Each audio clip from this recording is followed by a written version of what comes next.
Domestic violence and corporal punishment, just two of the many factors that contribute to violence throughout Jamaica. Now, the findings were unveiled today at a function hosted by the National Violence Prevention Commission. Anthony Lugg reports. Let us create a space in which the treatment of violence is not contested politically, that we share in the victory of overcoming violence. Prime Minister Andrew Holness issuing a charge to opposition Senator Peter Bunting at a function at Jamaica House on Thursday.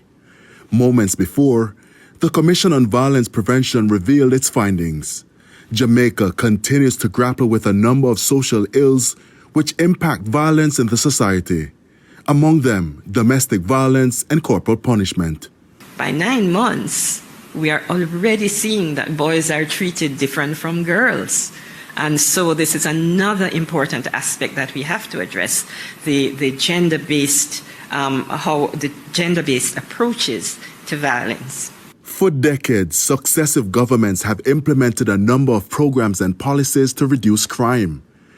A recent RJR Gleaner Don Anderson poll showed that 46% of the population believe that Jamaica's inability to control crime and violence is the country's biggest failure since independence.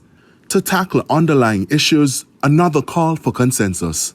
On the crime issue, Peter, I think we need to spend a little bit more time in analyzing what are the factual situations so that the concerns you have, the concerns I have, can be truly analyzed. We haven't been able to get to political consensus. We are attempting it. We have a framework in place. We have CMOC, but we haven't reached genuine consensus on how to tackle crime. I'm hoping that having taken this approach, where we have asked an independent body, all the persons who are on this body are strong, independent persons who can analyze the data and say to the government, here is what needs to be done, and to the opposition as well, here is what needs to be done.